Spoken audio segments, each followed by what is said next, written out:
Student, please subscribe my channel and push bell icon. By this, give respect to your Jai sir.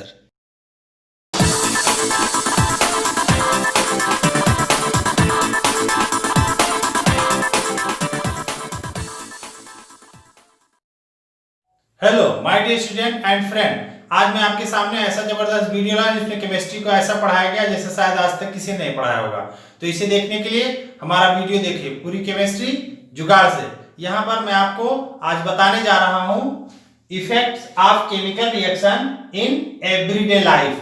हमारे जीवन में chemical reactions का क्या महत्व है, हमारे जीवन में ये रोज के लाइफ में केमिकल रिएक्शंस कैसे जो है हमें हानि पहुंचाते हैं या लाभ पहुंचाते हैं, इसे हमें देखना है। लेकिन हमारे डेली लाइफ में बहुत सारे रिएक्शंस रोज होते हैं, हमें उनमें से जो हमारे सिलेबस में है कोरोजन और रेंसिडिटी, तो हम लोग कोरोजन और रेंसिडिटी को डिटेल में पढ़ेंगे।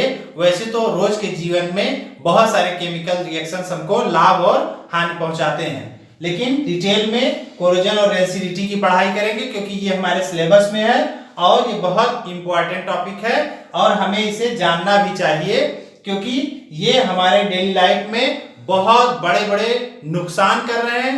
ये कैसे केमिकल रिएक्शन, ये कोरोजन जो है, कोरोजन ऐसा रिएक्शन है जिसके बारे में हमको जानना चाहिए और इससे हमें बचने का प्रयास करना चाहिए। ये रेंसिडिटी, रेंसिडिटी के बारे में हमें जानना चाहिए और इससे बचने का प्रयास करना चाहिए। ओके, तो वीडियो को शुरुआत करने से पहले हम कहेंगे कि जो हमारे वीडियो पर नए हैं वो वीडियो को लाइक, शेयर और सब्सक्राइब कर दें और जो वीडियो को पहले से सब्सक्राइब किए हुए हैं वो वीडियो को लाइक और शेयर कर दें। तो वीडियो को स्टार्ट करते हैं। Okay, effects of chemical reaction in everyday life.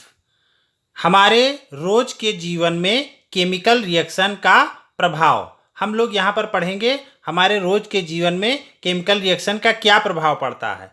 तो वैसे तो हमारे जो है डेली लाइफ में बहुत सारे केमिकल रिएक्शंस होते हैं जिनका हमारे ऊपर डायरेक्ट इनडायरेक्ट बहुत ज़्यादा प्रभाव पड़ता है, लेकिन हमारे सिलेबस में इस टाइम जो है कोरोजन और रेंसिडिटी को जो है लिया गया है। इस वजह से हम अभी कोरोजन और रेंसिडिटी पर बात करेंगे।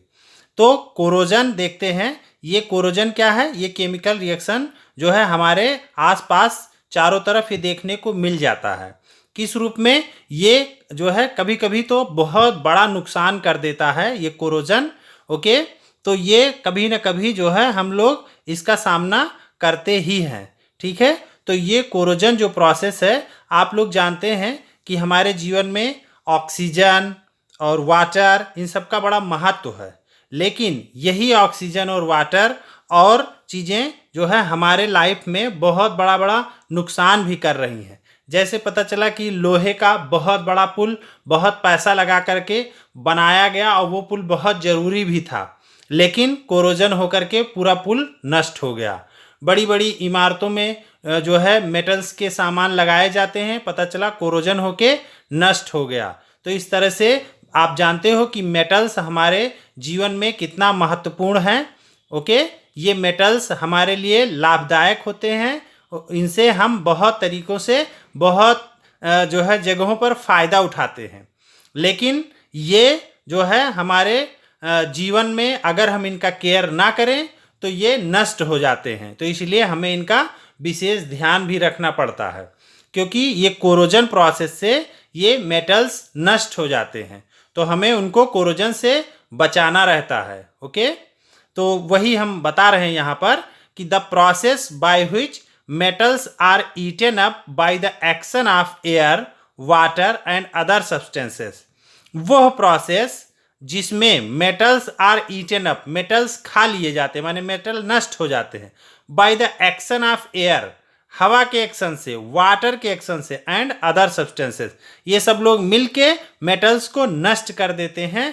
इसी प्रोसेस को कोरोजन कहते हैं। Okay, it is redox reaction. यह एक रेडॉक्स रिएक्शन है, कोरोजन एक रेडॉक्स रिएक्शन है। ओके, तो यहाँ पर जो है आगे देखेंगे कि इसका जो है कोरोजन का एक अच्छा एग्जाम्पल आप दे सकते हैं, रस्टिंग ऑफ आयरन, लोहे में जंग लगना कोरोजन का एक अच्छा एग्जाम्पल है, अच्छा उदाहरण है।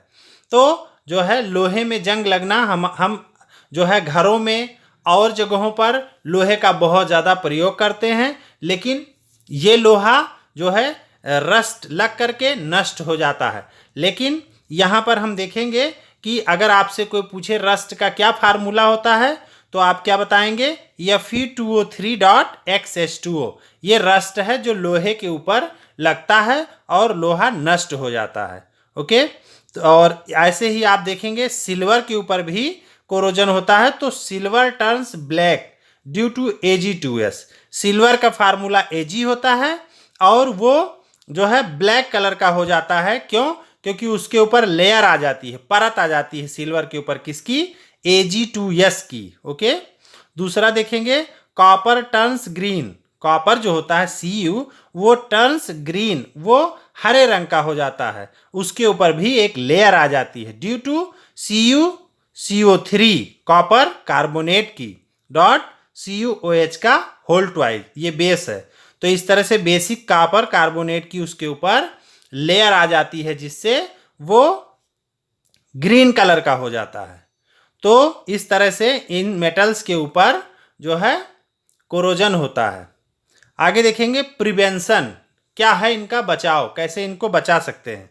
तो हमें केयर करना पड़ेगा उनका पेंटिंग करके, समय समय पर हम उनकी पेंटिंग करते रहें तो वो बचा रहेगा। ऑयलिंग या ग्रीसिंग करते रहें तो वो बचा रहेगा। ओके, ये सब करने से ये जो ऑक्सीजन वाटर है ये उनके ऊपर ठहरने नहीं पाएंगे, ये उनके संपर्क में नहीं आ पाएंगे, जिससे वो सेफ रहेगा। यही लोग उसको नुकसान पहुंचाते हैं। ऑक्सीजन और वाटर कितना महत्वपूर्ण है, लेकिन ये हमारे लिए बहुत नुकसान भी करते हैं। कैसे, वो आप देख रहे हैं। और अगला पॉइंट है, और कैसे बचा सकते हैं, गैल्वनाइजेशन करके। और कैसे बचा सकते हैं, इलेक्ट्रोप्लेटिंग करके। ओके, तो ये जो प्रोसेस है गैल्वनाइजेशन और इलेक्ट्रोप्लेटिंग, इसमें भी क्या करते हैं, उस मेटल्स को छिपा लेते हैं। वो मेटल्स जो है संपर्क में नहीं रहेगा, तो जो है ये चीज़ें उसके संपर्क में नहीं आएंगी, जिससे बच जाएगा। तो इसमें क्या करते हैं कि एक सीट लेते हैं, उसके सीट के ऊपर दूसरी लेयर को चढ़ा देते हैं। ओके, तो इस तरह से वो बच जाता है। या ऐसा करते हैं कि उसमें किसी दूसरे मेटल्स के साथ उसको जो है एलॉय टाइप का तैयार कर देते हैं। तो ये सब चीज़ें हैं जिससे वो बच जाता है। ये बहुत सारे तरीके हैं उसको बचाने के। ओके, कंडीशंस ऑफ कोरोजन, क्या है कंडीशंस कोरोजन की? कंडीशन ऑफ कोरोजन, कोरोजन की क्या शर्त है? प्रेजेंस ऑफ वाटर, वाटर का होना जरूरी है। ऑक्सीजन, ऑक्सीजन का होना जरूरी है। एंड H+, और H+ एसिड से आता है तो सम एसिडिक मटेरियल का होना भी जरूरी है। प्रेजेंस ऑफ इम्प्योरिटीज, इम्प्योरिटीज का होना जरूरी है, या रिएक्टिव मेटल्स हों। ओके, तो ये जो है कोरोजन होगा। तो ये इसकी कोरोजन की कुछ शर्तें थी। ओके, तो ये ध्यान रखेंगे। इनमें से ये सब चीज़ें आप कम कर देंगे, एक एक को रोक दें, हटा दें, गायब कर दें। जैसे पता चला वाटर नहीं मिल पा रहा है, खाली ऑक्सीजन मिल रहा है, तो कोरोजन नहीं होगा। ऐसे जो है ये जो है अगर मान लिया ऑक्सीजन नहीं मिल पा रहा है, खाली वाटर मिल रहा है, या इम्प्योरिटी नहीं मिल पा रही, एसिड नहीं मिल पा रहा है, तो रिएक्टिव मेटल नहीं है, तो इस तरह से कोरोजन नहीं होगा। ये सब कंडीशंस हैं। ओके, और यहाँ पर एक बार और क्लियर कर लीजिए, गैल्वनाइजेशन और इलेक्ट्रोप्लेटिंग। गैल्वनाइजेशन क्या है कि गैल्वनाइजेशन उस प्रोसेस को कहते हैं जिससे जो है दूसरे में, जैसे आयरन हो गया, लोहा, तो इसको जो है बचा लिया जाता है कोरोजन होने से। किस प्रोसेस से? गैल्वनाइजेशन प्रोसेस से। क्या होता है गैल्वनाइजेशन प्रोसेस में? गैल्वनाइजेशन प्रोसेस में जैसे पता चला कि जिंक मेटल को खूब जो है मोल्टेन कर दिया गया, हॉट कर दिया गया, और उसमें जो है ऊपर से आयरन मेटल को उसमें डिप कर दिया गया, तो बताइए अब ऊपर कौन रहेगा? जाहिर सी बात है जिंक, क्योंकि जिंक जो है लिक्विड हो गया, हॉट हो गया, तो ये उसके ऊपर आयरन ऑब्जेक्ट के ऊपर क्या होगा? चढ़ जाएगा। तो इस तरह से ये प्रोसेस गैल्वनाइजेशन हो गया। अब बाहर जिंक दिखेगा और बाहर जिंक एटमॉस्फेयर में रहेगा, रिएक्शन करेगा, तो इस वजह से अंदर जो आयरन है वो सेफ रहेगा। तो जिंक जो है इन सब चीज़ों से रिएक्शन जल्दी करेगा नहीं, इसलिए वो मटेरियल सेफ हो जाएगा। तो जिंक कोटिंग कर दी जाती है। तो ये गैल्वनाइजेशन हो गया। ऐसे इलेक्ट्रोप्लेटिंग नाम से ही पता चल रहा है कि इलेक्ट्रिसिटी, इलेक्ट्रिसिटी प्लेटिंग माने उसके ऊपर प्लेटिंग कोटिंग कर दिया जाए। तो इलेक्ट्रिसिटी के थ्रू माने कैथोड और एनोड बना करके जो है, जैसे सुना होगा आपने कि सोने का पानी चढ़वाना, चांदी का पानी चढ़वाना, तो इस तरह से ये जो चढ़वाया जाता है वो इलेक्ट्रोप्लेटिंग प्रोसेस से किया जाता है। तो ये जो है बिल्कुल उसी में सेट हो जाता है दूसरा मटेरियल दूसरे के ऊपर, तो इस तरह से वो जो है कोरोजन होने से बच जाता है। तो उम्मीद करते हैं ये पूरा कोरोजन और प्रिवेंशन और कंडीशन ऑफ कोरोजन आपको समझ में आ गया होगा। अब हम देखते हैं रेंसिडिटी। ये भी जो है केमिकल रिएक्शंस हैं जो हमारे घरों में होते हैं और हमें बहुत नुकसान पहुंचाते हैं। ये जो है हमारे खाने के मटेरियल्स को खराब कर देते हैं। तो रेंसिडिटी मतलब, इसको हिंदी में थोड़ा टफ हिंदी है लेकिन हम बता देते हैं, इसको बोलते हैं विकृति गंधिता। रेंसिडिटी मतलब होता है, तो ये जो है विकृत माने खराबी आ जाए, गंधिता माने बदबू करने लगे, तो खराब होकर के बदबू करने लगे। क्या चीज? जैसे कोई खाना आपने खुला रख दिया, ठीक है, तो वो खराब हो जाएगा, उसमें बदबू आने लगेगी। जैसे बरसात में आप देखिए नमकीन को जो है रख दिया गया खुला, तो वो बाद में खाने लायक नहीं रहती है, तो वहाँ रेंसिडिटी आ गई उसमें। तो इस तरह से हमारा ये रेंसिडिटी भी बहुत नुकसान पहुंचाता है। तो इसको देख लेते हैं डिटेल में। The spoilage of food by oxidation, oxidation हो करके खाना खराब हो जाता है। ये जो है इसका स्पॉइलेज का मतलब होता है खराब हो जाना। आप फूड का क्या हो जाए? बाय ऑक्सीडेशन माने ऑक्सी एडिशन, ऑक्स माने ऑक्सीजन, एडिशन माने जुड़ना, ऑक्सीजन के जुड़ने से हमारा खाना खराब हो जाता है। देखिए ऑक्सीजन कितना अच्छा है हम लोगों के लिए, लेकिन वही जब खाने में जुड़ रहा है तो ये उसको खाने को बर्बाद कर रहा है, खराब कर दिया। तो foods smell and taste change, तो जो फूड की स्मेल है और टेस्ट है वो बेकार हो जाएगा, बदल जाएगा। तो इसी को बोलेंगे रेंसिडिटी। ये कोरोजन और रेंसिडिटी जो है एग्जाम में पूछे जाते हैं और जो है जरूरी भी है हम लोगों को जानना। तो अब देखेंगे रेंसिडिटी का मतलब समझ गए होंगे। अब प्रिवेंशन, इससे बचाव का तरीका क्या है, क्या करें कि ये बच जाए। तो उसके लिए आपको एंटीऑक्सीडेंट्स आर एडेड। अब एंटी कहीं भी लग जाता तो एंटी उल्टा, ऑक्सीडेंट, एंटीऑक्सीडेंट माने ऐसे मटेरियल का यूज करो जो ऑक्सीजन को भगा दे, हटा दे, नष्ट कर दे, गायब कर दे, पास ना आने दे, तो उसे एंटीऑक्सीडेंट्स बोलते हैं। तो एंटीऑक्सीडेंट्स आर एडेड, तो ऐसे मटेरियल को बचाने के लिए उसमें एंटीऑक्सीडेंट्स को ऐड किया जाता है। जैसे chips and snacks PACS filled with nitrogen. आपने देखा होगा बहुत सारे जो है चिप्स के पैकेट में, कुरकुरे के पैकेट में और भी जो पैकेट्स होती हैं जो है दुकानों पर आपने देखा होगा ऐसे लटकी रहती हैं, लेकिन बड़ी फूली हुई रहती हैं। सामान उसमें जरा सा रहता है लेकिन पैकेट बहुत फूली रहती है, और जो है आदमी जब उसको खोलता है तो निराश हो जाता है कि इतनी बड़ी पैकेट थी और सामान इसमें जरा सा। तो वो गलती नहीं है, उसमें करे भी क्या, उसको जो है सामान को हम तक सेफली पहुंचाने के लिए उसमें एंटीऑक्सीडेंट्स ऐड किए जाते हैं।